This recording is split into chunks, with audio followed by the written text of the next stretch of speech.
214 పరుగుల భారీ లక్ష్య ఛేదనతో బరిలోకి దిగిన ముంబై జట్టు ఆరంభం నుంచే ధాటిగా బ్యాటింగ్ చేసింది. 3.3 ఓవర్లలోనే 33 పరుగులు రాబట్టింది. అయితే ఈ దశలో 14 పరుగులు చేసిన రోహిత్ శర్మ, ఇషాంత్ శర్మ బౌలింగ్లో అవుట్ అయ్యాడు. ఆ తర్వాత సూర్యకుమార్ యాదవ్ 2 పరుగులు చేసి రనౌట్ అయ్యాడు. 37 పరుగులకే 2 వికెట్లు కోల్పోయి కష్టాల్లో పడింది ముంబై జట్టు.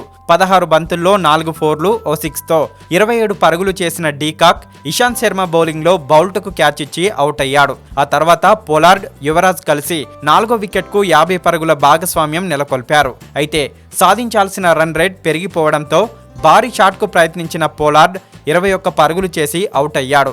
ఆల్రౌండర్ హార్దిక్ పాండ్యా కూడా అక్షర్ పటేల్ బౌలింగ్లో అతనికే క్యాచ్ ఇచ్చి డకౌట్గా వెనుదిరిగాడు. 95 పరుగులకే 5 వికెట్లు కోల్పోయింది ముంబై. అయితే ఆ తర్వాత క్రీజులోకి వచ్చిన కృణాల్ పాండ్యా ఢిల్లీ బౌలర్లపై ఎదురు దాడికి దిగాడు. 15 బంతుల్లో 5 ఫోర్లు, ఓ 6తో 32 పరుగులు చేశాడు. అయితే భారీ షాట్కు ప్రయత్నించి బౌల్ట్ బౌలింగ్లో అవుట్ అయ్యాడు.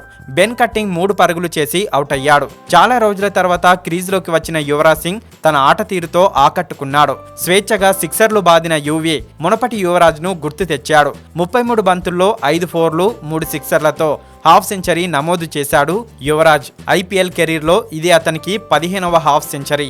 అయితే హాఫ్ సెంచరీ పూర్తయిన తర్వాత భారీ షాట్కు ప్రయత్నించి అవుట్ అయ్యాడు యువీ. చివరి ఓవర్లో విజయానికి 38 పరుగులు కావలసిన తరుణంలో మొదటి బంతికే మిచెల్ మెక్లైన్ అవుట్ అయ్యాడు. బుమ్రా గాయం కారణంగా బ్యాటింగ్కు దిగలేదు. దీంతో ఢిల్లీ జట్టు 37 పరుగులతో విజయం సాధించింది.